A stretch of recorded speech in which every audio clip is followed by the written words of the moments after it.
Welcome to the What's Your Weird Story podcast. Everyone has at least one good story. And some of us have stories that are just to the left of normal. We're interested in the ones that push the boundaries of what we can perceive. Stories that defy explanations. Stories with an air of mystery. Stories we might not share for fear of being thought of differently. But don't worry, we're all friends here. So, what's your weird story?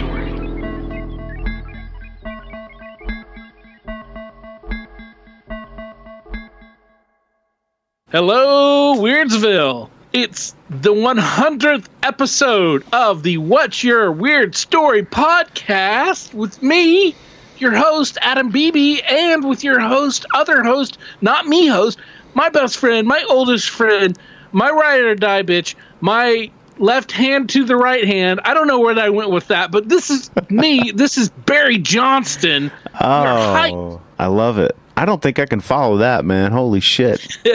No, man, that's, yeah, you're right. It's 100, man. I mean, it's crazy. I can't even put my head around it, to be honest with you. This is like, if you'd have told me when we first started that we'd make it to 100, I don't know what I'd believe you or not, you know?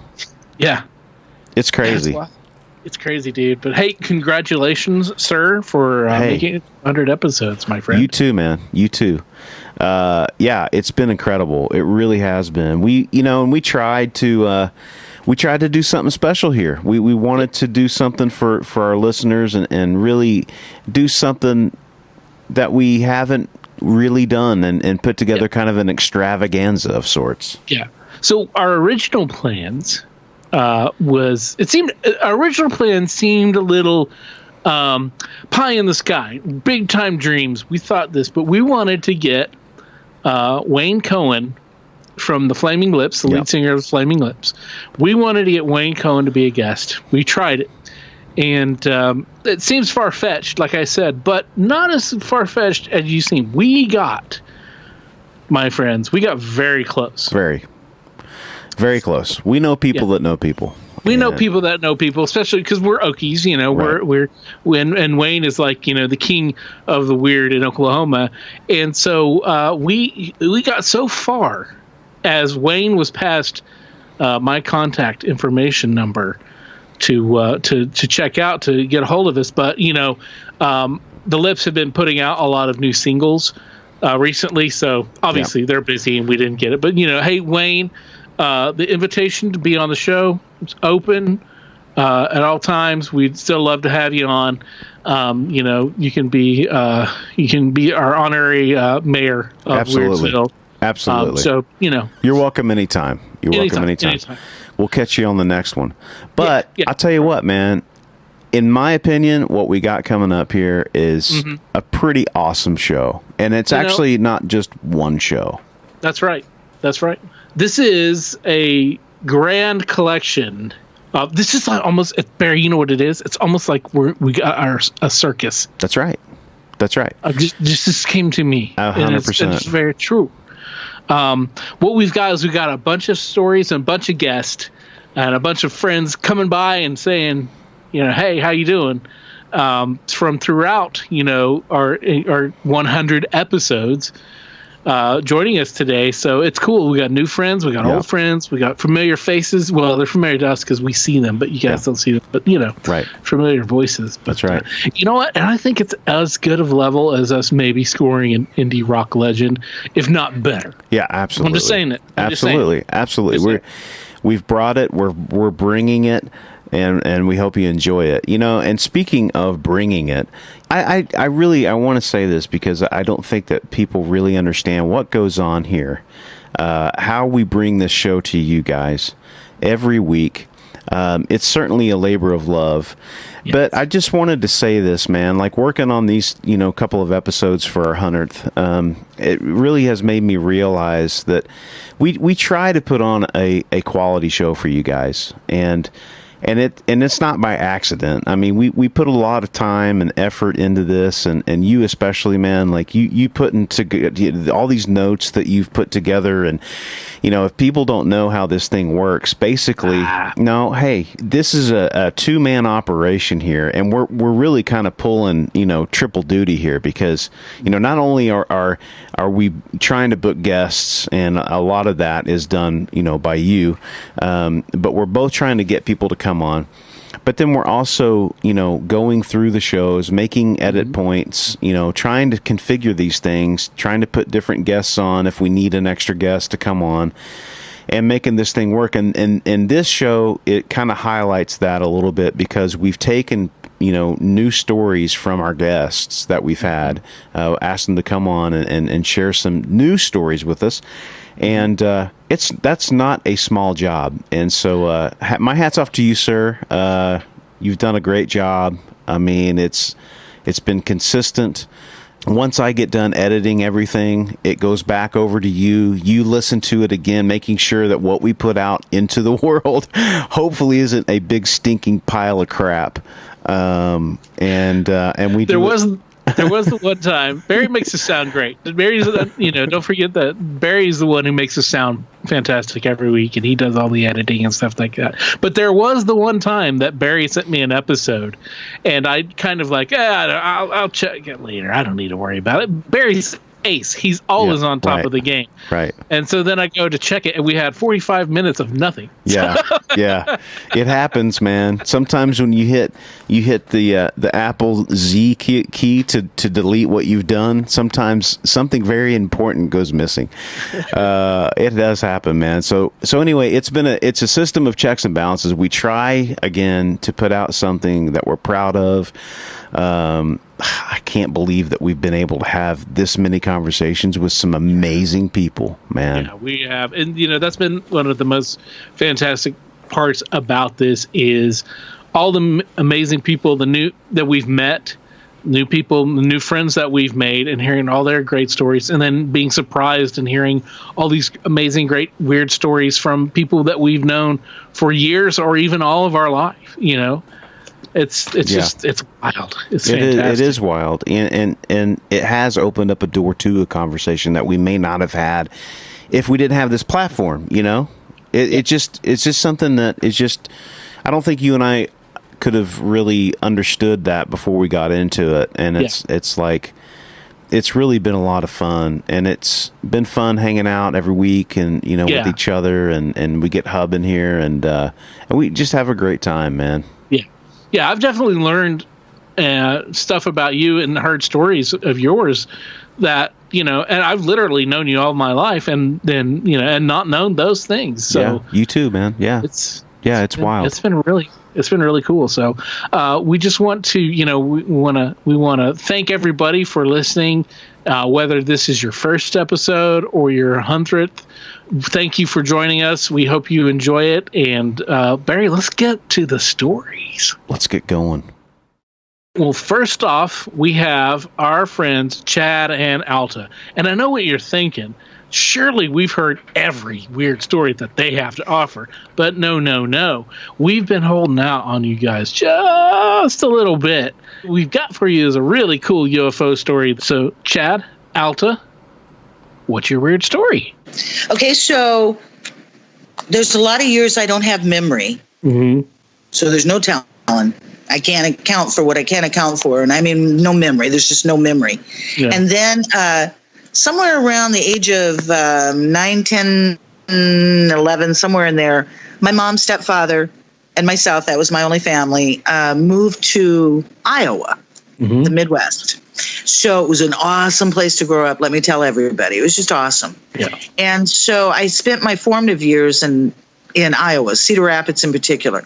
So from probably about, I'd say, the age of 10 till Mom and I left there. I was in my first or second year of college, 19 or 20. So I spent, again, probably about 11 years. Mm-hmm. That was my longest period of, certainly before that, I didn't have much memory or any. So there's my life right there, my childhood. My friends that I connected with, it seems so far away now from who I've turned into.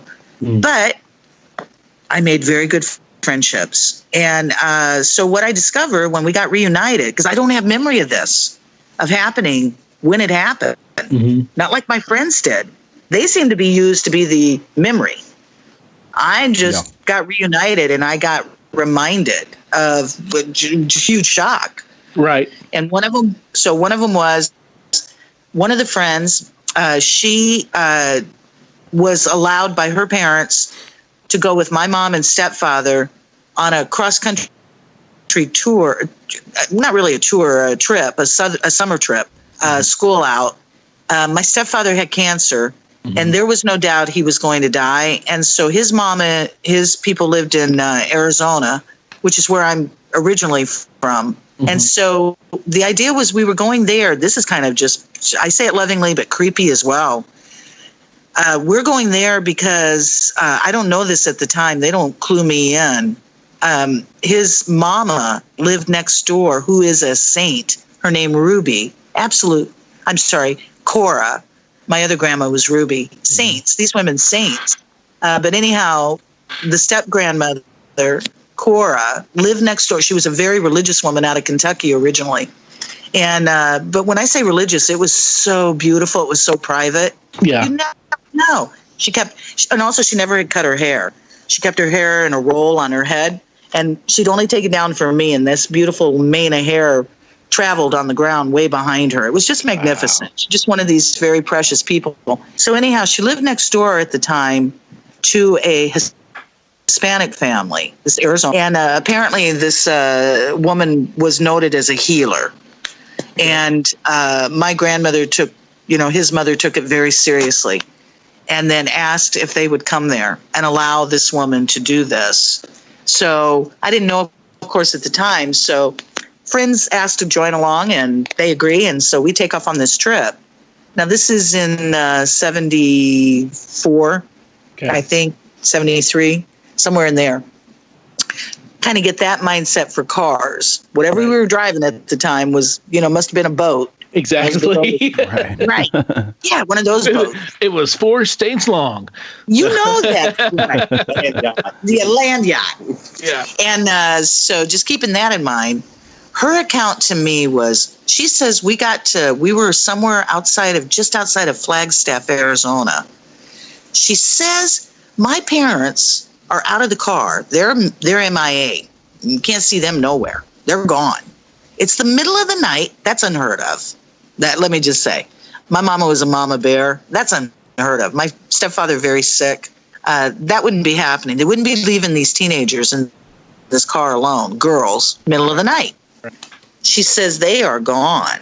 She said the next thing she knows is that she's in the window of the car. Remember, again, these are the boats. She's laying up in the window dash, and I'm on the seat, or vice versa. And she said, we're staring up into the sky, and clear black night, she remembers, in Arizona, it's the Southwest. She says that a white, very bright, I don't know exactly how she described it. If she said UFO, or do you remember ever, Chad? He's shaking his head no. She said, anyhow, it sounds to me like a white orb. That's the only way I understand it. Came down out of the sky, literally. It came down fast, right on top of us. And then all lights go out. No more memory after that. It would appear then the next day or whatever this was about, my parents that trip was followed through. So, but she's never, of course, forgotten that experience. I did. Wow. Yeah. And again, can't begin to describe how out of characteristic, probably like if your parents, you would never expect your parents gone in the middle of the night, on the middle of, just outside of a community you're not from, on a highway. Of course. Kind of stuff. Yeah. Wow. That was one of the experiences. I'm thinking she might have shared a few more, and right now it's a blank. Oh, she tells me that after I left Iowa, 1920, she stays behind, of course. She marries fairly young, has her first baby. Not the year 1920. I just want to clarify that for everybody out there. But aged 19 or 20 is when you left. Thank you. Just want to make sure everybody knows. Feel it. Yeah. She's saying that she and her new hubby, I don't guess they've had the baby yet. Maybe she's not pregnant yet. She claims they're building a house from scratch. Tough old Iowa girls. So they're out in the middle of a boonies field, and they bricklaying and building this thing, and it's come along far enough. She said, it's all field, Iowa fields, but she says there's like a huge tree way off in the North 40, just this big, beautiful, huge tree. Yeah. So she says, she's sitting down after they've worked all day and she's pooped. She says she's sitting on the porch having a beer. She says, honey's inside the house looking. She said all of a sudden now he's not in the house. He's flying past her out of the house. And he's hauling ass across this field screaming, do you see it? Do you see it? Well, all she sees is his butt flying past her, and it's dark time. And then she looks. She gets past him, and she sees this ginormous, my word, craft lit up, slow-mo, coming in very slow and very low, like tree level, like not much higher than that freaking tree. That was a huge tree, but still. And then she says it just went off. It almost feels like a whale watching it, float away from you. Wow. Just that grandeur and the way she described it, it just had that feel to it. Well, dude goes running off across the field because his visual, this is some more of that when you study this stuff and learn this. First of all, I think you learn nothing because it seems like everybody has their own individualized experiences in the same experience. He sees something red, like molten, coming out of the bottom of this UFO on that field. He saw it fall out, drop out of it like lava or molten something. Oh, wow. Yeah. Red, the way it's described. And he sees it hit the ground. Well, when he gets there, nothing there. He just sounds and feels crazy. Now, she never saw that. But she never took her eyes off of it either. So that was, again, this is the chick that, says outside a flag years earlier, right. 6 or 7 years earlier. Now, the other one, finishing out her story. Now, they're out in the middle of no man's land, like I said, Iowa, building this house. On that same night, she gets in the house or she gets to a phone or whatever and calls her mama. Now, she's got a little sister at this point that must be in high school, junior, senior in high school, that happens to be a cheerleader. The cheerleaders are all coming home in the same car from cheerleading. My friends called her mother. She's got her mother on the phone saying, did you see that? Because it was so ginormous. We're talking, again, fields, huge, miles, maybe. Who knows? So she's immediately calling her mama, so that means mama, she would have expected, had view. Mama's clueless, has no idea what she's talking about, but then all of a sudden, sister runs in the house, out of the car, yelling that they had just been over their heads in the car while they were driving. Oh, wow. Dang. Yeah. Right. Just some of that more, what? Wow.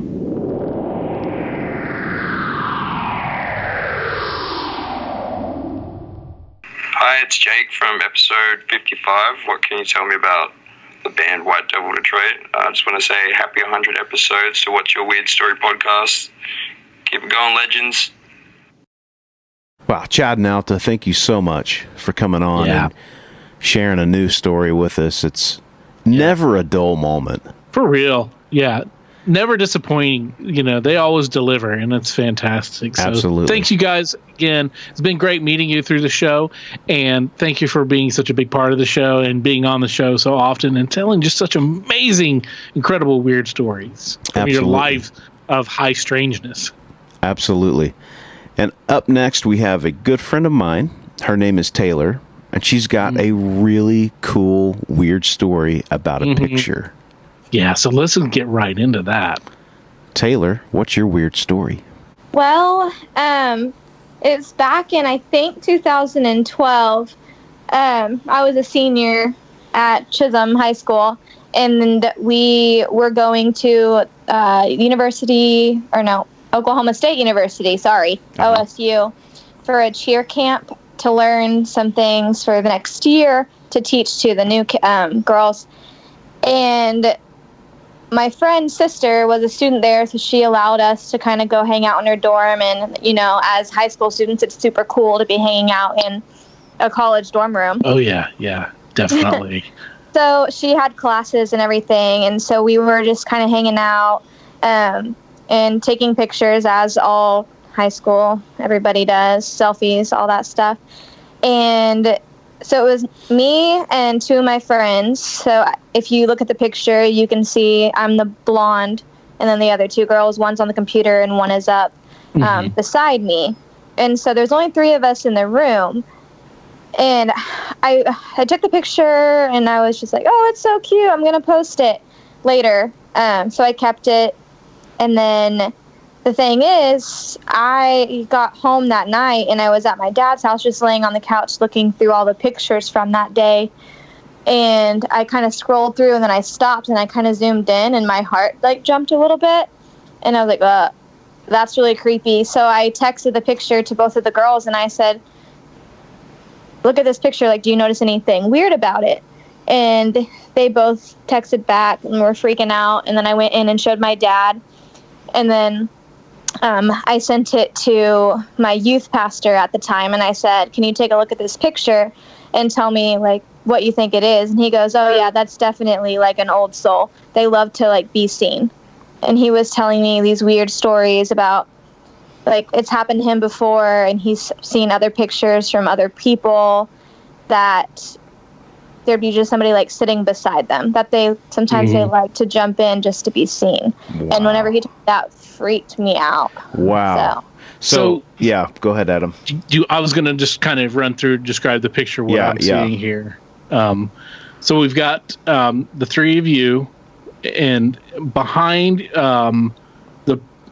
the person on the right in the picture, and we'll have this for our Instagram and everybody, so you can take a look and you can see this.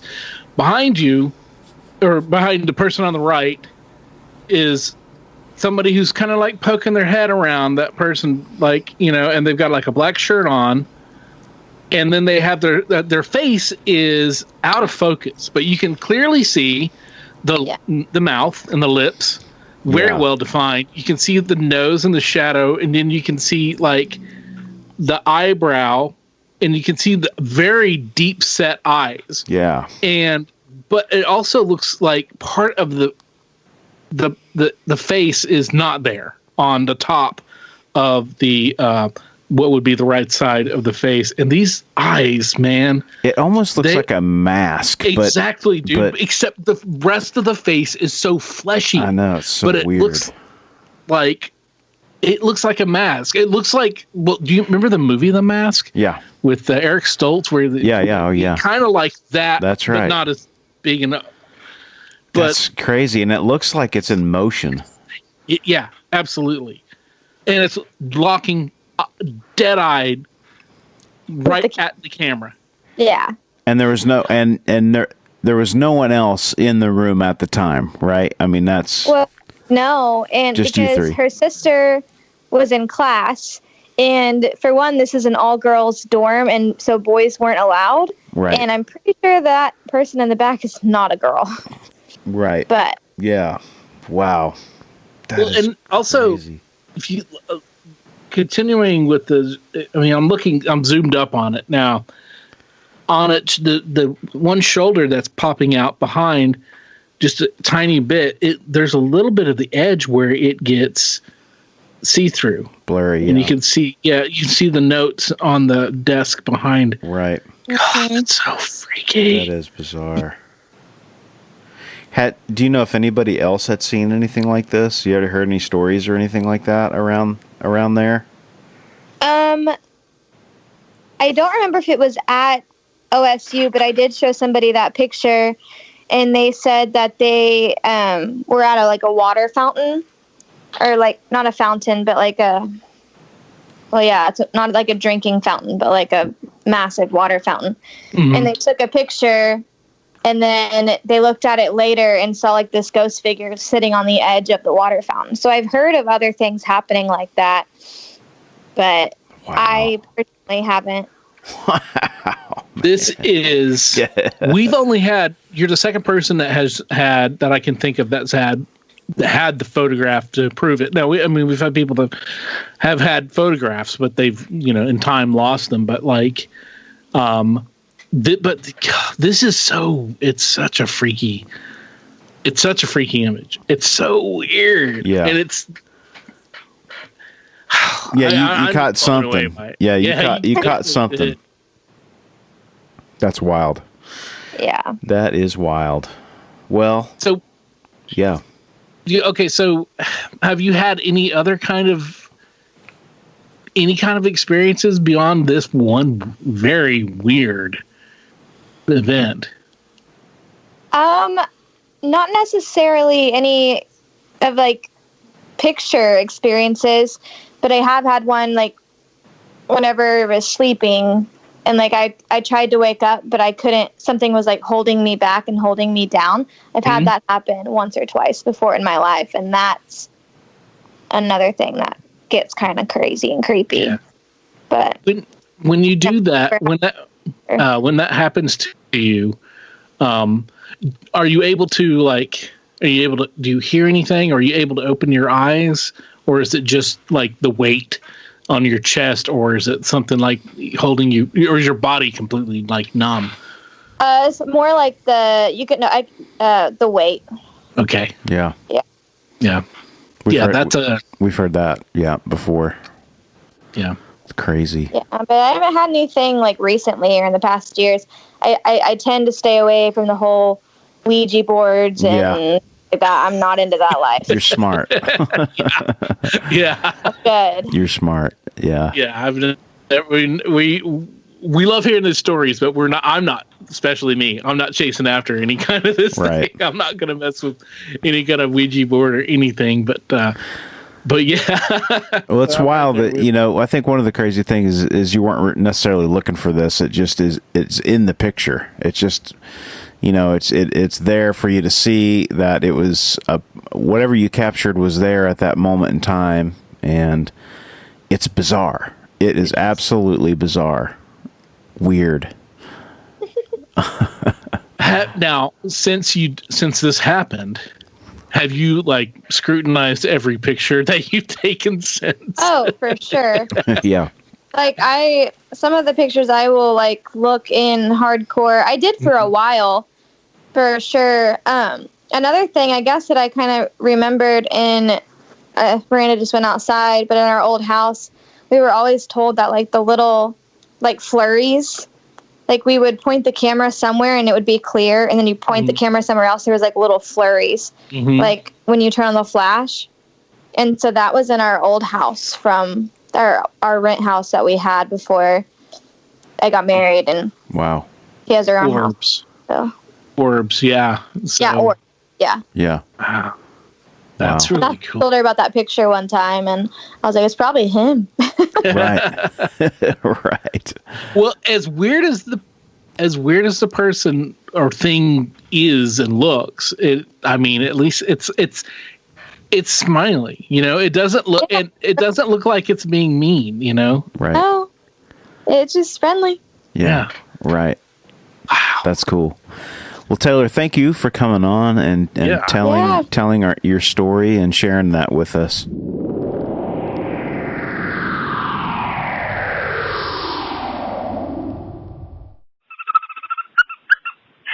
Hello, this is Scarlet Storm from episode 82, King of All Penguins, and the Halloween episode.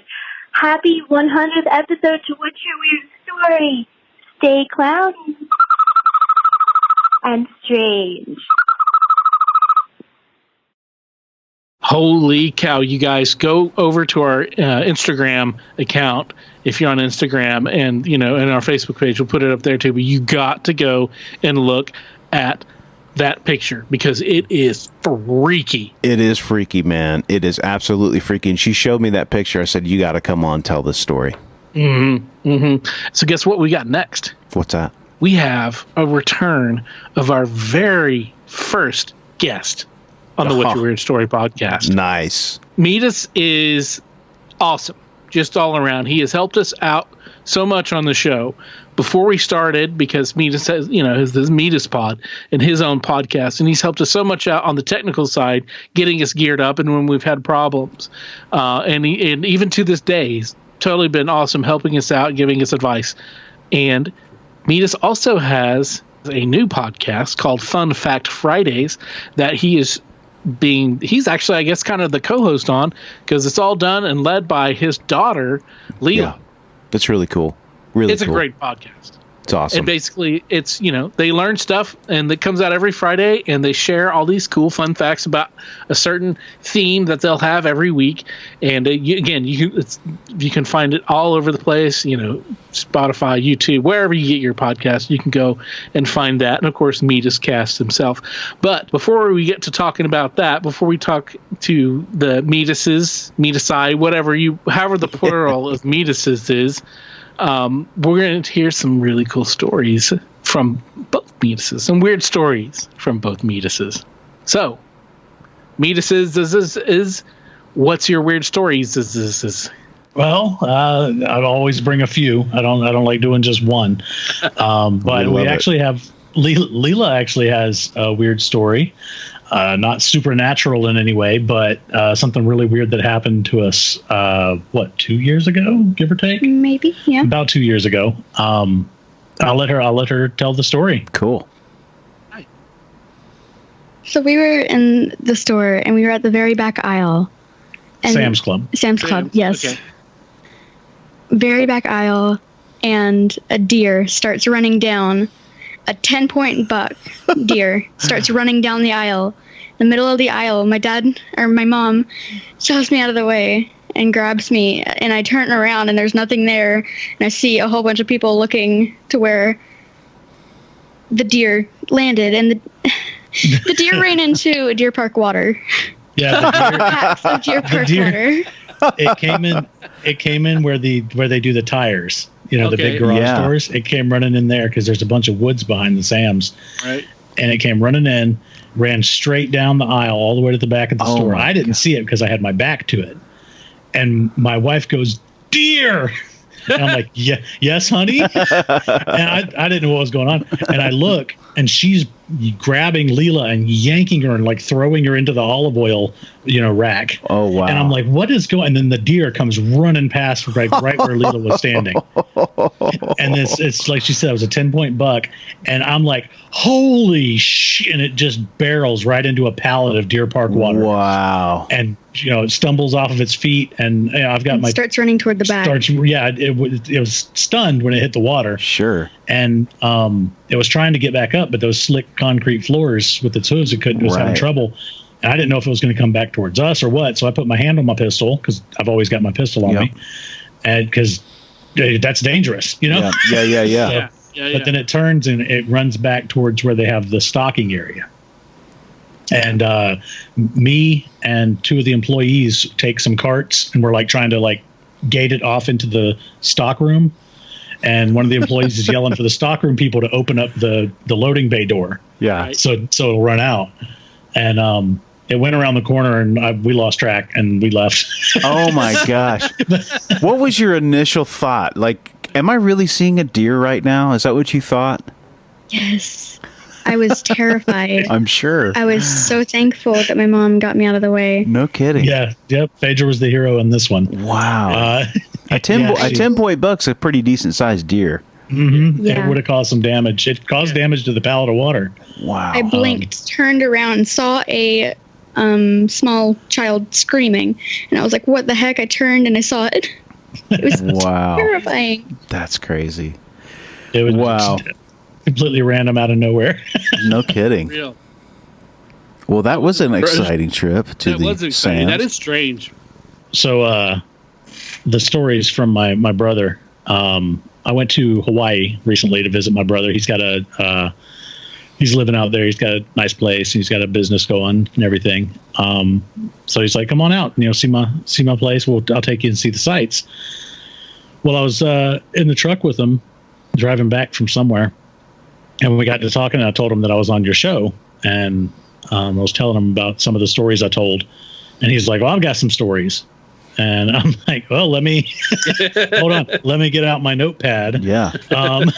So, and then I forgot them all. So I called him earlier today and got a recap. Cool. And one of them actually goes back, bringing it back around. It kind of goes back, and it's kind of the sequel to one of the stories I told in y'all's very first episode. Oh, cool. If you recall, in episode 1 of What's Your Weird Story, I talked about my mother having a shadow person experience with Abe Lincoln's ghost. That's right. Right. And I was telling my brother about that, and he was like, holy shit. And I'm like, what? And he's like, that thing's been following me my whole life. Whoa. He's every couple of years, he has a shadow person experience. And he said, I was like, oh, he's like, and they vary. Like sometimes I'll wake up, can't move, and there he is. And sometimes it's more aggressive.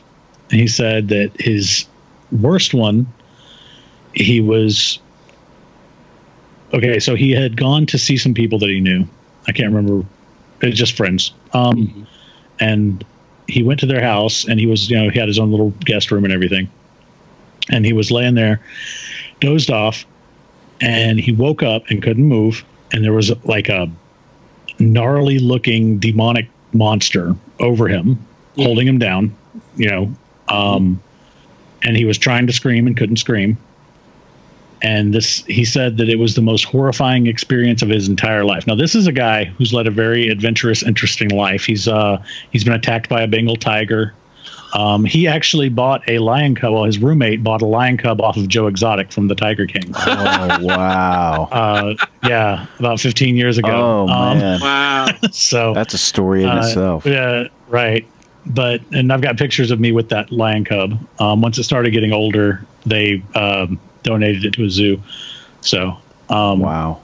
But yeah, they were like, this was stupid. We shouldn't have done this. It's not good for us or the cat. So, at what age did they figure that out? 6 months, a year? When it was reaching full size, they were. Yeah, dude. Mike likes exotic animals, though. He had a 16-foot snake. Okay. I can't remember what kind it was, but it was about 16 foot when he finally gave that to a sanctuary. Wow. But he knows how to take care of them. He does all the research and tries to do everything right. Right. He loves animals. But anyway, he has been kicked off of a motorcycle at 100 miles an hour. He's had some pretty crazy stuff happen to him. And he said that bar none, this thing holding him down while he was sleeping, and he couldn't move, couldn't scream, was the most horrifying experience he's ever had in his whole life. Wow. He said it was like trying to pull all of the fear out of his body at once and like eat it. That's what he felt like. Wow. And he finally pushed through and finally started to yell. And once he started screaming, it disappeared. He woke up. He like came to consciousness. And he woke up screaming at the top of his lungs, right? So he gets up and he stumbles out into the hallway. And the way that this house is laid out, you've got like the living room, and then there's a long hallway off the living room. Mm-hmm. There's 2 rooms on the left, and he was in one of those rooms. And at the very end of the hallway is a baby's crib. That's where the baby's room was. Mm-hmm. And he looked, and everything was okay. And then he went and sat on the couch, and where he was sitting, he could see down the hallway. And when he looked down the hallway after he had sat down, because he was so freaked out from what just happened in his dream, there was a 7 foot tall dude with super long fingers and like no eyeballs hovering over the crib, messing with the baby. Oh my God. So he's like, that's the thing, he's like, this thing's attacking the baby now. Mm-hmm. So he jumps up and starts running towards it. And right when he's about to barrel into it, he wakes up again. Now, whoa, dude! And he's sweating, and he's got tears coming out of his eyes because that's his worst shadow person experience. And it wasn't the typical shadow person, but if you look into the sleep paralysis phenomenon, it's one of the stereotypes is the nightmare creature. Yeah, dude. First of all, dude. the hairs on my arms are just standing up straight. I've got such crazy goosebumps from that. Right. Yeah, I was gonna say that, like you said, that nightmare, that creature is definitely one of the stereotypical things that go along with sleep paralysis, and the Hat Man, the shadow person with the long fingers and the hat is one of the most prominent and well seen and recorded of the shadow people, right? That types throughout history. Yeah. Wow, that's crazy. Man. Wild stuff, man. Yeah, he said it's been following him, and that just made me think about the fact that the one experience my mother had is when she was pregnant with him. Man. So wow. So he said that since he's been in Hawaii, he hasn't had one. He's been there about 10 years. How often would that happen to him? Sometimes he'll go 2 years without having one, and sometimes it's like once a year. Wow. Year or so, give or take. But he's been having them his whole life. Wow. I remember him waking up screaming, or him waking me up screaming, and like I was like, "What's?" And he's like, "No, night terrors," is what you say. Right. Yeah. Because we had shared a room. We were, we didn't have a lot of money growing up, so we shared a room sometimes. And we just pass out in the living room, both of us sometimes watching TV. So yeah. But he, one of his other ones, like I said, he's in Hawaii. And there's a place there that used to be used by the Navy, and they had all kinds of satellite dishes and stuff up on top of this tall mountain. That's called like the Stairway to Heaven. Okay. And it's forbidden. Like by law, you're not supposed to climb it because it's too dangerous. Right. And my brother, he cuts trees. He has an arborist service, and he gets to talking to a lot of people. And he was talking to the security guard at the entrance to this place, and he's like, other than, I've heard, spooky stories and stuff about this place. What's the real deal, And the guy guarding the gate was like, "No, man, I don't even talk about it. I just stand here and I do my job. I don't even talk about it." And he's like, "Wow. Is it just like military?" So he's like, "No, man, this ain't got nothing to do with the military." Whoa. So Mike gets curious. So he goes on a little adventure. And he's gotten in there, and he goes to see. He's looking at the path leading to the thing. He's kind of like at the gate there, and he's looking into the path. And him and his buddy are standing there, and they see something moving in the jungle. Well, it's Hawaii, it could be chickens or whatever. So they're looking, and they see an orange glow coming out of the jungle about 50 feet from them, like into the woods. And out of the woods to their left, a figure floats out, foot off the ground. It's glowing orange, and it's a woman in like a Mary Poppins type dress, like like the old 1800s fancy dress. Yeah, like what do they call that? Elizabethan. Yeah, right. Yeah, but a little more modern than that. Right, but he floats across the road and back into the woods. And my brother looks at his buddy, and he's like, "What did you just see?" And his buddy's like, "What the was that?" And so they both told each other what they saw, and they saw the same thing. And my brother would be like, "Oh, my eyes are playing tricks on me," or something, if it had just been him. Right. But then he had talked to a lot more locals. This was fairly soon after he moved there. He talked to a lot more locals, and all of them had seen this. All of them had seen this entity, and it had a definite shape. Wow. Adam. It had a discernible shape. It had a discernible shape. It was a woman from the early 1900s or something like that. But it apparently that's a well-known spirit that inhabits the jungle there. Wow. Yeah, I told him I was going to look it up, so I will eventually. Wow. So, and then so the next one goes back to Texas, where I grew up, and this is the last one he's told me. This happened to my uncle, and my uncle is very doesn't believe in this stuff. Like, he doesn't believe anything supernatural. He's passed since, but he didn't believe anything supernatural. Very realistic guy. They had moved into a trailer park, and there was it was just kind of just like your typical West Texas no money trailer park. Well, him and his buddy were living there, and one night they had a little Shar-Pei dog, and one night a cloud of darkness or whatever, I don't know like how you would describe it, but a cloud of darkness came into the room, and my uncle saw it, and his roommate wasn't in the room.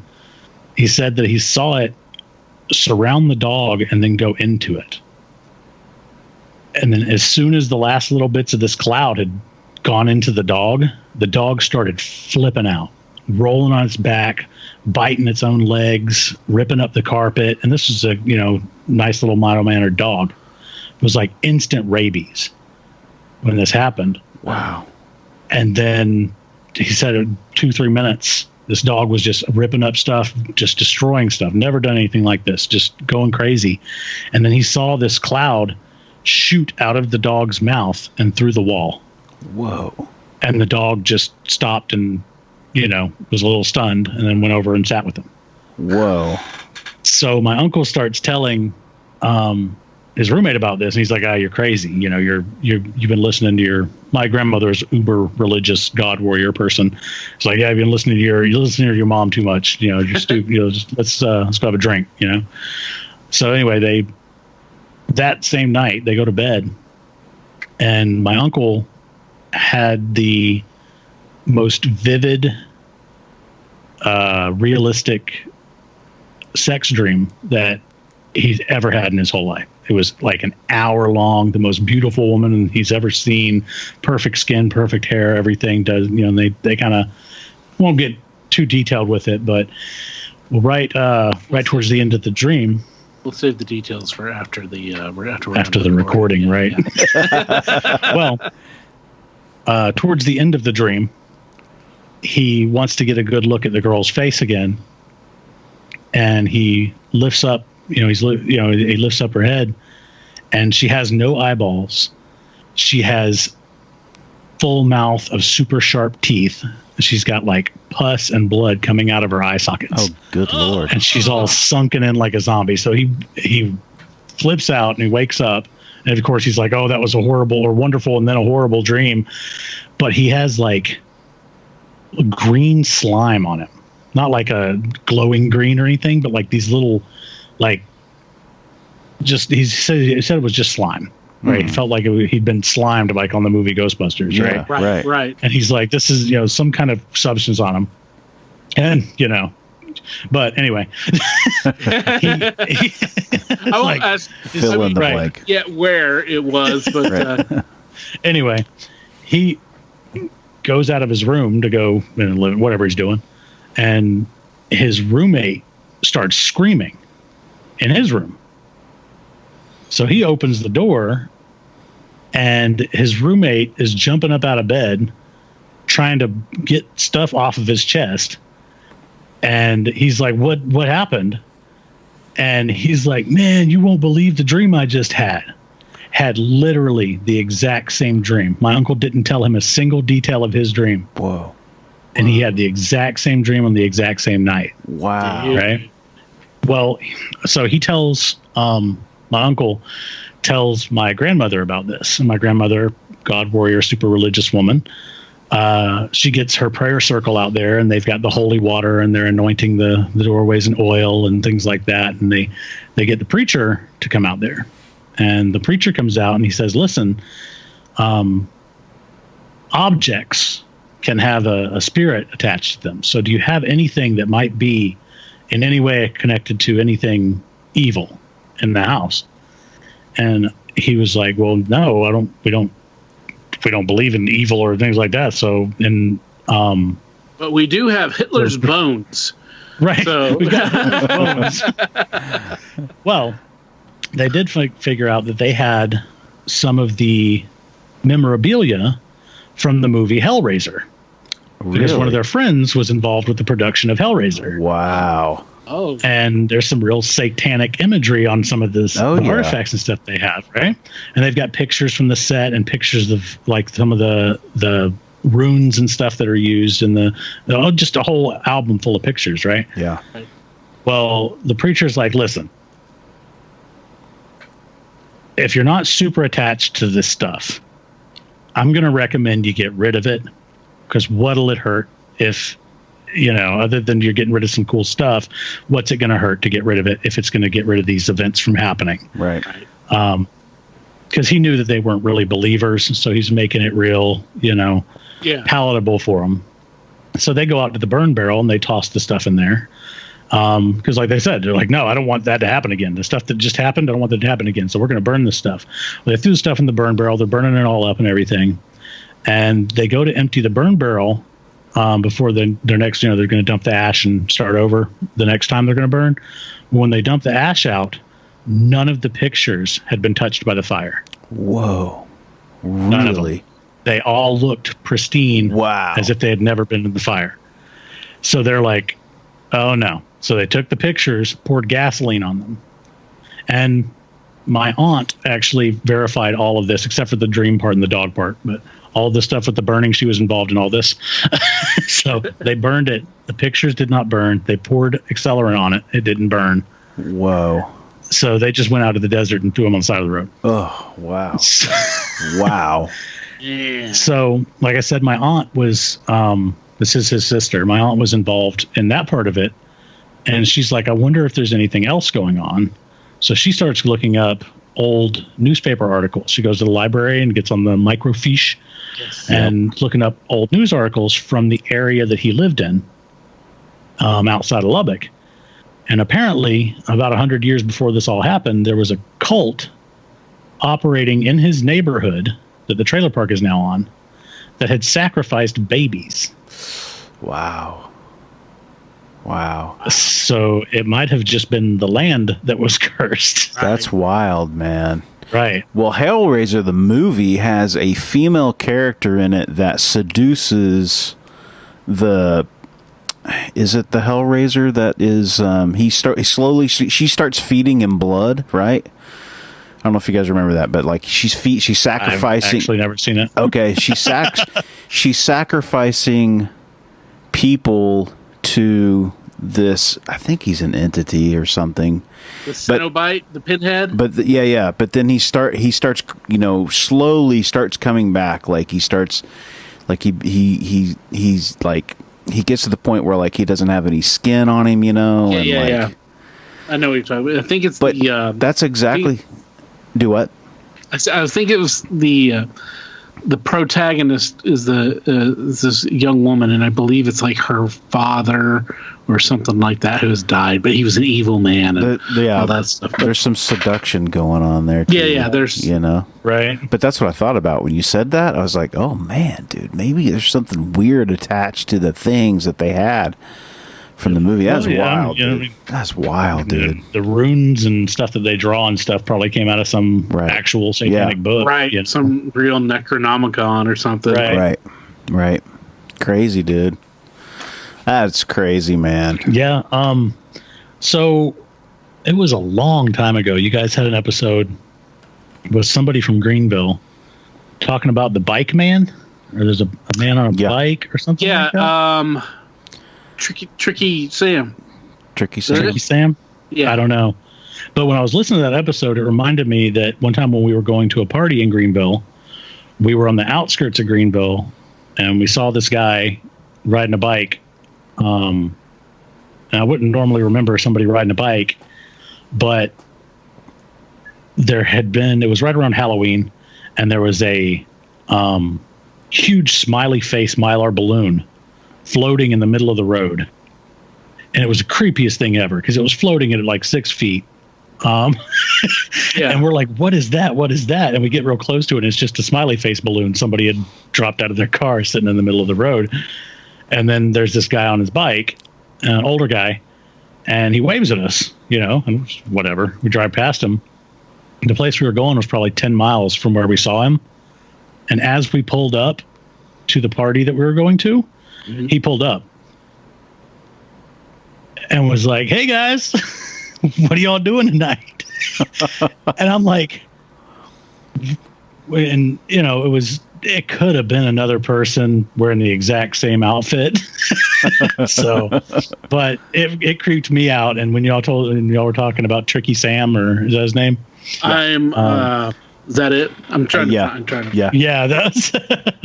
There was. I don't know. I don't know what it was, but it reminded me of that guy, and that freaked me out more than anything. I know, like I said, it could have been just somebody wearing a similar outfit, but y'all freaked me out a little bit when y'all were talking about him. Yeah, you never know. Right, man. Who was? And then there was another one. There was another guy like that they called Do Buddy. Do Buddy. Yeah, right. Micah was talking about the Do Buddy. Right.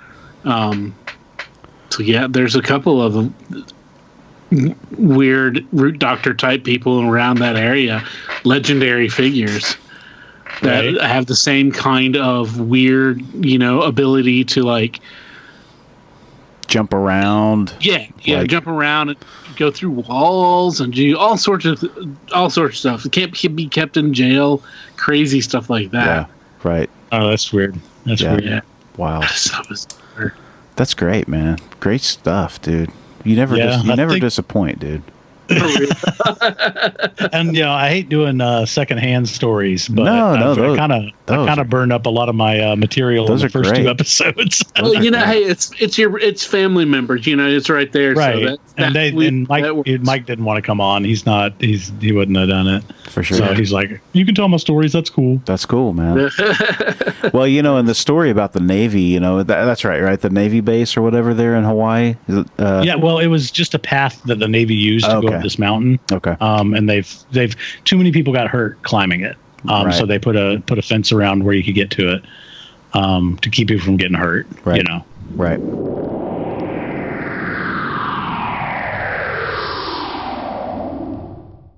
Hi guys, this is Micah Harris from episodes 20 and episode 83. Excuse me.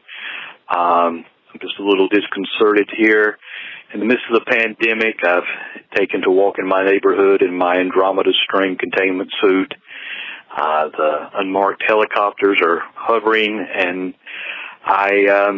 since my neighbor's haunted house got an easement, there are poltergeist activities starting to get kind of wild at my house. Plates are flying, etc.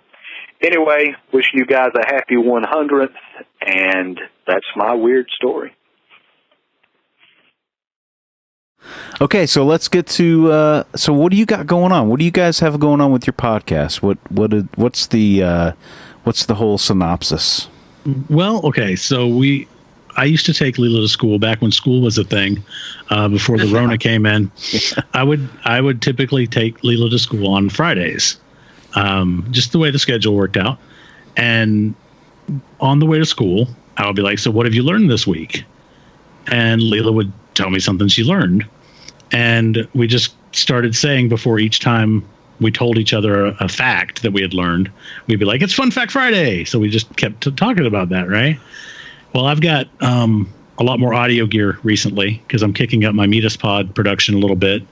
And she wanted to, maybe start a podcast. And I was like, "Well, what will we do?" And she's like, "We could do Fun Fact Friday." So that's our show. It's Fun Fact Friday with Leela and David.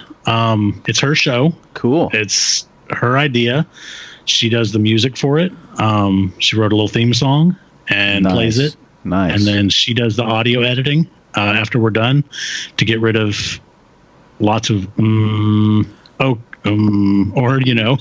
ups on words. Yep. Yeah. Right. Saying things wrong, or if I say something inappropriate, because we like to keep it clean, because it's a kid's show. We try and keep it fun and light. I'll say something's a little dark, but basically each week. Oh, you tell them about it, Leela. Fun Fact Friday is a weekly podcast where we find fun facts surrounding a different topic every week. So perhaps last week we did superstitions as our topic, and we found facts about that and discussed them. And we put all of our facts in the show notes so everybody can go and look at where we got our facts. Very cool. We welcome people calling us out if we're wrong, because typically we're going off of sources, and sources can be incorrect. So we always welcome people to email us and tell us we did something wrong. We want to correct it. And we just have a good, fun time talking about stuff, and it's a good time. And she's learning a lot. She's learning about audio production, Nice. and proper mic technique and different things. That's awesome. And how old are you again? 9 or 10. Wow. 10 years At my old. own age. Wow, and much more professional than the rest of us here. That's Absolutely. impressive. That's 100%. impressive. And wrote that song, that introduction. It's great. It's really a really cool podcast. I love listening to it. I'm subscribe and follow there on Spotify. So keep up the good work with that. It's really cool. That's awesome. Yep. What did I? Go ahead, let me say it. Yeah, sorry. Go ahead again. There you go. Fun Fact Friday with Leela and David. There's a couple of Fun Fact Fridays out there, but you'll see a bald dude and a little girl on the cover. Which one are you? I'm the little girl. Okay. I knew that. I just wanted the crowd to know. That's great. Well, you can have us on when you have your 100th episode, you know? Yeah. Well, we're welcoming guests too. So if you have cool. a couple of good facts about something in particular that you know a lot about, we're welcoming guests. Great. Getting that worked out. So That's great. Everybody who listens to this should go and check it out for sure, and support our good buddy Metis and his co-host, who is cuter than mine. Hey, man, come on. Thank you. I haven't. I'm going to do one more little plug. My podcast is Metis Pod. It's an audio fiction and narration. Sometimes I do full cast productions of short stories. It's normally science fiction, fantasy, horror, anything with some kind of fantastical element to it. Yeah. And it's not as regularly released as Fun Fact Friday. I get one done when I get one done, sort of thing. Yep. But I have a good time with that too. It's all for fun. That's great. Yeah, it's great too. Yeah. He just does a great job producing that, and it's like, kind of. I guess if you don't listen to a lot of discussion podcast or whatever we do, it is like. It's like an audiobook, or it's like old time radio, which is why I love it, because I love all the old time radio shows. Right, that's what I was going for. Old time radio Twilight Zone episodes. Yeah, I love exactly. Twilight Zone. Right. Exactly. And I handpick all the stories, and I love something that's real pulpy. Kind of, not real cerebral or meaningful. Just a good, pulpy story. Awesome, guys. Thank you so much for coming on. We appreciate you taking the time. Yeah, thanks for having us. Congratulations on 100 episodes. That's the average podcast makes it to the 7th episode. That's if you go and look there's over 1 million podcasts on iTunes now. Wow. And if you go and look, the average podcast has, I think, 7 listeners and makes it to the 7th or 8th episode before they stop. That's the average. That's crazy.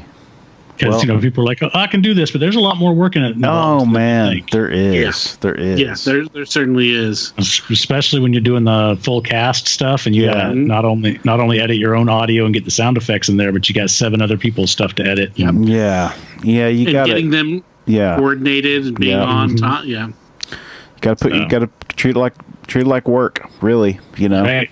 So that's awesome.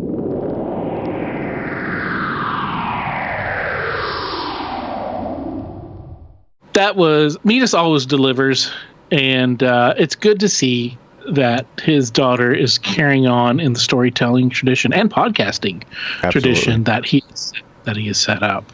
That's right. So it's really cool. It's really cool that we've got our friends that do podcasts, and another one of our former guests and good friend of the show, Emily from the episode Cuckoo Banana Pants. She and her friend Joy also started a podcast. It's called The Residuals. And it's very similar to ours, where they talk to people about they do focus a little bit more on Ghost than and not as broad as we are, but it's really cool. It's fun. We highly recommend everybody go check them out, and we're going to play a little promo for them because we like them and we want you to listen to them too. So, Barry, cue that up. Oh, hello there. I'm Emily. And I'm Joy. And if you like the tales of the strange on What's Your Weird Story, then check out our podcast, The Residuals. Emily and I discuss the paranormal, the inexplicable, and everything in between. We also do a little bit of light ghost therapy. Yes, we do. So check out our podcast, The Residuals, on iTunes, Spotify, and Google Play. And until then, don't be afraid of the dark. But I will. All right, our next guest is a old friend of ours. We grew up with him. He's none other known as Head Cheese. Head Cheese has a really, really interesting story to tell us about one of my favorite subjects, which is UFOs. Yeah, it's he's got a commentary on that in his experience, of course, because he was in the Navy. Yeah, that's right. And he saw some weird stuff, man. So when we talked to him just recently, we asked him to, please give us your side of things. Give us your viewpoint on what you think this all means. So without further ado, Head Cheese, what's your weird story? Let's see. There's something I need to talk to you guys about. Okay. I'm sorry, I'm not trying to jump in your time there, Poop. Oh, no, you're good. Okay, this old Navy Tic Tac video from 2004. Yeah. Doesn't look like anything I saw. I mean, but if there was going to be one branch that would say something, I guarantee it was going to be the Navy because we're the ones that go see it. Right. There ain't nothing out there. And then the whole thing. My other story I had when I was on with you guys last time was the ghost in my mom's house, Vic. Yes. Yeah. Yeah. His great-granddaughter sent me a picture of him. So that was pretty cool. Yeah, man. Yeah. What? Well, and also, Yeah. I don't think he's listened to the episode where you guys mentioned him and the correlation between everything. I don't think he's listened to that episode yet. Yeah, I got a lot of catching up to do because you guys make me laugh too hard, and I only listen to podcasts when I'm laying next to her, and she gets up at 4 a.m. No, we we had Amy on, and so for people that didn't that need to be caught up, so Head Cheese, he lived in a house that was haunted by this guy, and come to find out, the house had been lived in by Amy's grandfather. Yeah. Who apparently was haunting. Huh? He was the sheriff. Yeah, he was the sheriff. Yeah. And you need to go back and listen to that episode, but yeah, it's crazy. And when you guys, the cool thing is when you guys you start talking to each other on Facebook about it, and I was like, dude, this is cool, man. We're putting the pieces together of this puzzle that, know. What did you think I don't know about that? Okay. Her episode is the next episode after mine. And she said that was the one where she was talking about Henry Lee Lucas. Right. And I'm sitting there, and she started talking to Ed. She mentioned that her great-grandpa, I guess, was the sheriff. Mm-hmm. And then she said his name was Vic. Mm-hmm. I ain't gonna lie, my stomach dropped. I was pretty much shocked. I actually think I woke you up, didn't I, Ben? So, yeah. That's crazy, man. It's wild, dude. I just got goosebumps by you talking about that connection and that you a mystery was solved. But yeah, and I made a new friend out of it too. So yeah, it was pretty cool. Yeah, that's a trip. So did the picture you never saw his ghost, right? Like his being, right? You never. No, I didn't. I actually know 2 people that did. 3 if you count my stepdad, but okay. But yeah, one of them's actually a mutual friend of me and Reggie's, and she was staying at my mom's house, and she was in the guest room, and she woke up screaming because a cop was playing with her foot. So, yeah. Whoa. And then my sister, but I mean, it's just one of those things that was just really weird for me. I've never had something just fall into place like that. That is wild. I mean, what are the chances? I mean, of course it's a small town, but still, what are the chances that we talked to the girl whose grandfather lived in the house that you grew up in, and that was the story? Like, she's just talking about that. That's so bizarre, man. So crazy. Yeah, I'm serious. My stomach dropped. It was like I went off the side of a roller coaster. Yeah. That's so wild. So you kind of, so with the picture, you got to put the face with the name or the entity that you were hearing. And she said too, like, didn't you say that you'd hear these sounds of like heavy breathing or like clearing a throat or coughing? Cough. Yeah. Mm-hmm. And she said something about that too, right? She said that he would cough and golly, that's so weird. Yeah. That's just one of those ones that just kind of just fell in together. I was really shocked. Yeah. Because I'd never really thought I'd meet anybody that would be able to put a face with it, I guess. Right, yeah. Yeah. Yeah. Yeah. That's cool. It's independent verification. You know, I mean, it's completely like, you know, outside. Like, you guys really didn't know each other.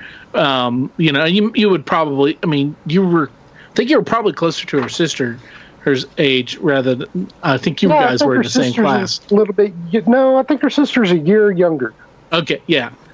So yeah, but still, man, it's just wild, you know, and it's because like, it just, like you said, things dropped into place, and it's amazing. So it was pretty wild. I really can't explain how I feel about it. You know, yeah, it was too exciting, weird. Right? But yeah, I mean, it was just really cool. And Amy, if you're listening, you're awesome. Amy is awesome. So. Yeah, that's cool, man. Yeah, well, and the UFO stuff too is like that is something that I think we're going to hear more about. Of course, I think, you know, as time goes on, and we're going to get more footage from people. But I've talked about this before too. Is see, I mean, I loosely know Tom DeLonge, who who kind of got the footage like put out there. And Adam and I were talking, and it's like, I had my doubts because, you know, he was doing some interviews and stuff before all that came out, and it just wasn't very convincing, you know? Yeah, he did not represent himself very well, especially on the Joe Rogan show. A lot of empty answers to questions. Yeah. Now I think, looking back on it, I think he was just trying to... I think he couldn't say anything about it because he wanted to make sure that it was going to actually come out before he talked about it. But it's pretty crazy shit, dude. I mean, I watched those videos a few times, and it was just like the one that always like gets my attention is the one where it's the video of the aircraft and it's skimming across the water, and it is. I mean, you can tell it is moving, man. I mean, I don't know how fast it's going, but it is going fast, man. Here's another one that kind of a weird little tie-in. One of our mutual friends was actually on the Nimitz during the 2004 deployment. So I'm going to ask her. Wow. Melissa. Yeah. Wow. So I'll ask her if she knows anything. That'd be cool. Anything. That'd be cool. Because I know she used to work supplies. Right. You never know. Right. Supply usually hears all kinds of cool shit. Well, you know, and that's the thing. Like that's a good question to ask you, man. Like, when some shit like that goes down, how many people know about that? Because, like, in the report, the pilot was talking about how they were in the air and they were going to start performing their war games, and then they called it off because this craft dropped in to the picture. And so they sent him, the powers that be he said, hey, look, we're not doing this now, but we want you to go check that thing out, whatever that is. You go figure out what that is. Well, how many people know that kind of shit, that's going on? Is it just the upper command? I mean, well, whoever's listening too. Right. Like your air traffic control would hear it. Okay. CIC would hear it. That's Combat Information Center. Gotcha. Are you sworn to some sort of secrecy or anything like that? Like, it really depends on the information. I mean, usually if depending on the situation and who all's available to listen, it kind of makes it kind of make the secrecy level kind of goes in there. But Gotcha. people are going to talk. Of course. I mean, imagine you take Kingfisher and put it on one ship, right, and they've got nothing but themselves to talk to, right, for 6 months at a time. That sounds like Kingfisher. So it sounds like Kingfisher. Yeah. It is exactly the population of Kingfisher. You put them on a middle craft in the middle of the ocean with nothing to do but to talk to each other for 6 months. Right. People are going to talk. Yeah. So if then you somebody take away hurts, all maturity. Right. yes, You gotta. So imagine like a bunch of high school freshmen just going at it for 6 months at a time in a tin can, and you can't leave. Yeah. Right. you've got nothing to do to keep yourselves entertained. Right. This was before really internet was big or having internet access on the ships, and you can't get on the internet all the time on the ship. So you've got nothing to do but to hang out and swap stories. And Right. it doesn't matter how secret some stuff is, unless it's just like any kind of secret. The fewer people that you have that know the information is the more you can control it. Right. But on something like that, I'm pretty sure that somebody heard something, and then the next thing you know, they're on the smoke deck talking, and Right. one person says something to somebody else, and like, "Oh my God, did you hear about this?" And Right. oh yeah, people know something. People knew something. It's just a matter of how much did they know, Right. Yeah. and how much they were. Who was talking to whom, and then Sure. of course everything is blown out of proportion. Right. Yeah. Well, yeah, and that's and then you're always going to get some sort of spin on it. Like when I had my sighting in '96 on the Tarawa, I mean, once we left the area we were taking pictures at, which was Bolter's Row, I mean, it was not even discussed, brought up, or anything. right. You didn't even talk about it amongst yourselves. Right. So We just you kind never of know with that kind of stuff. Well, I gotta imagine too, in an environment like that, like to start talking about shit like that, you'd have to have like, even though everybody's a young person, like there's probably a level of professionalism that has to come along with that, and so Oh to yeah. put yourself on the line would be weird. And the thing is, depending on where you worked, you had a certain security clearance level. Right. So a Right. lot of the stuff that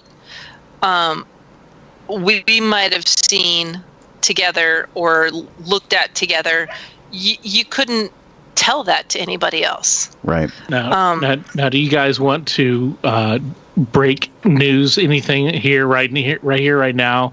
Release anything that you may have seen that the world needs to know. The world needs to know. The world needs to know. Well, no, not anything lately. Not anything lately. I mean, there were a couple of times when because I retired in 2017, and so we've kind of been out of the loop for a little bit on things. But yeah, there were a few times that stuff happened when, depending on where I worked, like I used to work up in DC, and there might have been a couple times that things happened up there that I came home and said, "Hey, you ain't gonna believe this shit." Yeah. And then we'd hear about it on the news later.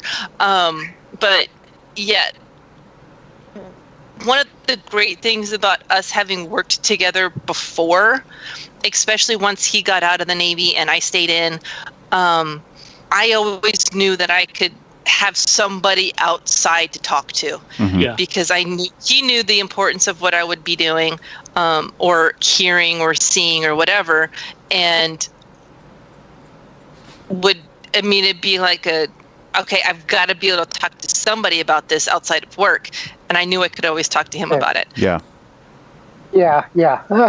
What was really happening is I was calling the shots behind the scenes. Bullshit. I am a shadowy figure. Yes. A round, shadowy figure. Yes. Very round, shadowy figure. Yeah, I really wanted to touch base with you guys on that. That's because cool, man. I thought that was. I thought it was just like just a few months after I was on with you guys, and the Pentagon said, "Yeah, it's legit." So, yeah, dude. Yeah. Well, we wanted to talk to you about that, get your slant on that particular thing. So Barry especially was, because this is his pet project right now. Yeah, yeah, it's cool stuff. I don't doubt that we're going to hear more, and we've had a bunch of people come on and talk about their sightings and stuff like that, and I think we'll hear more stories about that, and if anything, it just sort of you got to take. Sort of everyone, not everyone, but a lot of people have a UFO, unidentified, aircraft story, and so it kind of adds some validity to some of those stories. So it's cool stuff.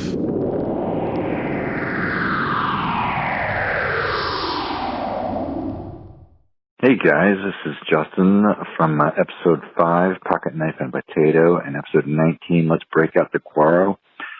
I fought a phantom, turned out to be a tree. Thanks a lot for having me on early on in the journey. I really enjoy the show. It's nice to be part of something that I'm also a fan of. Keep up the great work, guys. Dude, well, first of all, it's always a pleasure, I guess is the word I'm looking for. It's always entertaining to talk to Head Cheese. Absolutely. For sure. Absolutely, man. It's always cool. Head Cheese is a very interesting character, to be sure. But it's also really cool how he and Amy connected, through the show. Oh, yeah. I mean, when that happened, man, that was one of the coolest things that we got to see happen real time, because we now have Facebook, and they had a conversation that started, and we were privy to their sharing information back and forth. It was so cool. Yeah. So awesome. It's there's a special place in our hearts for Head Cheese in Weirdsville. I guess, because you need to really keep him quarantined off in his own area. Thanks again, Head Cheese. Thanks, man. Well, coming up, we have the final story of part 1 of a 2-part huge party. It's a 2-block party, really, here at the Weirdsville. This is an old friend of mine, and we asked him to come on really in the early days of this. I think we were only just a couple of months into it, and I had asked my friend to come on. And Sparky is he's got a cool story, man. This is a real neat story about finding some faith. Yeah. I think that's a good way to look at it. This is kind of like a lost in the archives kind of story. We talked to Sparky before we even posted our first show online. He was a very early interview, and somehow we misplaced it. And but hey, we found it. We pulled this little bit out, and this is probably the gem of it all. So yeah, very safe. Sparky, yeah, Sparky, what's your weird story? Well, thank you. And first thing I do want to mention, Sparky is not my given name. It's my name for the moment. We totally allow anonymity, and anything that you want to use or call yourself, that can be fine. You can make up any name you want. As long as your stories are true, absolutely, and you can change the names to protect the innocent or whoever, But yeah, that's right. So Sparky's awesome. I'm just not ready to come out of the closet on some of these stories yet, so I will reveal them to you. They are the truth as I have experienced it. Excellent. And but so the only thing that is phony baloney is Sparky Maloney. Or is it? Dun, dun, dun. when I was a young teenager, I was going through a difficult time, and so I was having a talk with God. I was at a point where I wasn't completely convinced that God was there, and trying to understand all of the difficulties that were taking place in my life. So I said, God, if you're out there, give me a sign. I need to know. And then I thought, well, what sign is he going to give me? You know, so I was lying on the hill in the back of my house, and I was looking up at the sky, and I love to look at the stars, and I see shooting stars. And so, God, if you're out there, show me a shooting star. I'll give you 10 minutes. Well, lo and behold, I saw at least one shooting star in the next 10 minutes. So I was convinced I had been heard. Mm-hmm. Well, jumping forward quite a few years, I'm now a young man with a family. I was out of work. I was living in Los Angeles, and I had applied for work at a country club. And I had also auditioned to be in an actor's workshop. Mm-hmm. And I was getting a little anxious. I wanted to know, you know, what's going to happen here? Am I going to get one or the other? So I decided that I needed to have another sign. So I stepped outside of the building I was living in. And I said, God, give me a sign, please. Am I going to get this job? Am I going to get accepted into this acting workshop? Show me my sign, which was a shooting star. Now, you got to understand, in Los Angeles, you can barely see the night sky. Right, all that light pollution. Light pollution. Yeah, yeah. So I looked up, and I saw, within 5 minutes, I saw a shooting star. Man, that's pretty spectacular on its own. On its own, it blew me away. I said, wow, you know, that's amazing. Thank you. Wait a minute. I had two questions here. Now, which is it going to be? the acting workshop or the job? Well, I stood out. So I asked God again, which is it? Within just a few more minutes, I saw another shooting star. I saw two. Man. Within about 15 minutes time. Man. I got both the job that I had applied for and got into the acting workshop. Wow. That's wild. Yeah. That's amazing. I cannot offer you the explanation. I can only tell you my experience on that.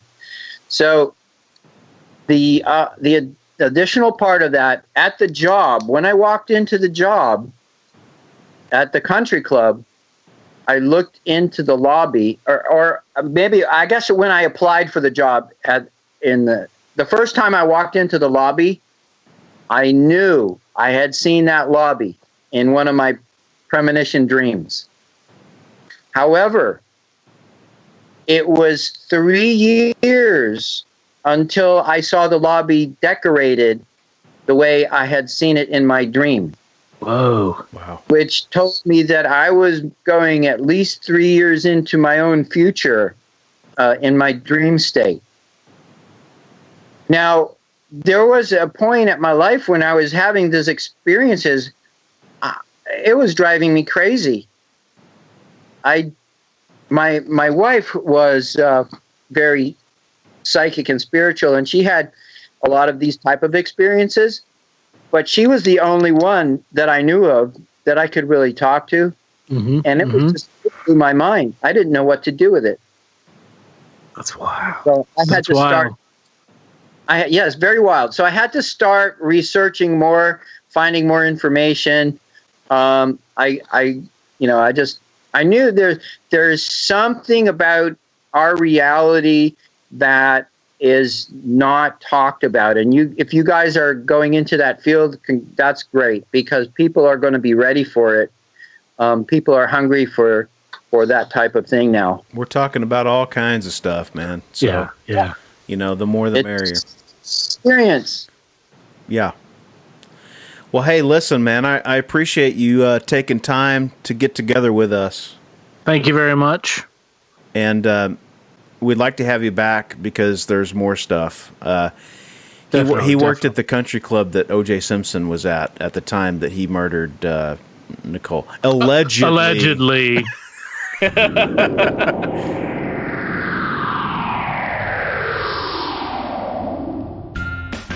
Say, Barry. Yeah. What's the weirdest job you've ever had?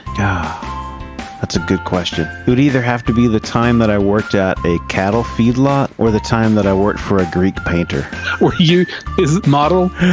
Not quite. Well, you know, it's funny because one of my weirdest jobs was being a model in art school, but it was portraits, not full body nude. The reason I'm asking is because those jobs may be kind of normal, but we know people are out there that have weirder jobs than that. Maybe you're a mortician. Maybe you're a scientist trying to bring back the dinosaurs or the woolly mammoth. That'd be cool. That would be really cool. If you guys out there have weird jobs, unusual jobs, crime scene photographer, maybe you worked at an adult educational film set, if you know what I mean.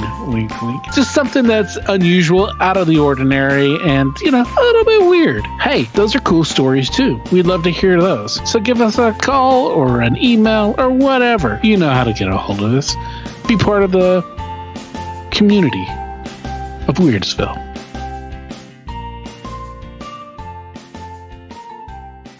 Sparky, man, thank you so much for coming on and, you know, being one of the early supporters of this podcast. And we're happy that we were able to find that old interview and get him on here. And it was a cool story, man. It was a really, it was a touching thing. And I think that, this first series of our celebration is really kind of, it runs the gamut, and it's kind of a chunk of a bigger picture, I guess, of what we've sort of been able to provide for folks over the last couple of years, and it's great, man. So thanks again, and man, looking forward to another one of these, man. We got another round coming. Yes, we got another whole episode for you guys to listen to as part of our episode 100 special, because we just had so much that we wanted to share that we decided that, well, we'll make it two episodes long instead of like a 14-hour one episode. Maybe I'm exaggerating a little bit on that time, but still. It's a festival. Yeah. But right here, as we wrap up here on our episode 100, part 1 official, I want to thank everybody who called in and left us such lovely messages. That was really nice of you guys. Really cool. And that was, it was really nice to hear from our past guests and reconnect, in that way. And, there's something when you hear somebody's voice coming at you through the phone line, it's special. It just is, and it's a cool way to give them a little bit more a notoriety and for them to be able to come on here when they didn't know us from Adam. It was some of them knew me. It was it's cool that people are they're willing to do that. Yeah, and we also want to make a special shout out to our friends in the Cutthroat Freak Show and Sideshow and Thunder Snow Cone and all those groups, all those clowns and freaks. The official Sideshow and Freak Show of Weirdsville. We've made it official. We informed them. They have their own special section of town because you want to keep the freaks all together. But hey, they've got really great barbecue over there. That's right. They're over there burning stuff and piercing stuff. That's right. Yeah, that's right. We want to thank those guys because they've been a big supporter collectively, and they're really cool. And we've actually got more stories from them in future episodes and future other cast member, club member, clan members. I don't know what they are, but more clowns coming our way. Yeah, we look forward to it. And yeah, so with that being said, guys, let's hang on for next week. It's going to be a good one. It is. We've got we got some stuff. We got some stuff for you. We got some laughs. We got some spooky stuff. We got some big feet, maybe. Yeah, we got some big feet. Yeah, we do. We got some big feet, and we got a crazy story from our friend Sam. Oh my God, this one might be one of my favorites. It really is. I mean, I'm not saying a lot, man, but this one, this one is a hell of a story, man. So I can't wait for people to hear it. All right, everybody, thank you so much for joining us, Weirdsville. Thank you so much for joining us and supporting us and listening to us throughout these first 100 episodes and a few bonus. We really appreciate it. You guys have you made this. You guys are what makes this podcast happen. That's by right. Listening, by sharing your stories, and by being part of Weirdsville and a community that's here. And we just as always, we encourage you to share your stories, your family stories. Any good story, we want to hear it. We'll use it. We'll figure out something to do. We'll share it with the world. We love great stories. We love talking to people. We love you guys, Weirdsville. If you're new to Weirdsville or you've been here with us throughout, you're part of Weirdsville. So join us next week for part 2 of the 100 episode special. And in the meantime, be safe. Be weird. As always, if you have a weird story, we want to hear it. If you have a lot of them, we want to hear them all. We can't do this podcast without your invaluable contributions. Whether it's sharing your stories, listening, rating, and spreading the word about the podcast. Thanks for listening. Until next time, be safe. Be weird.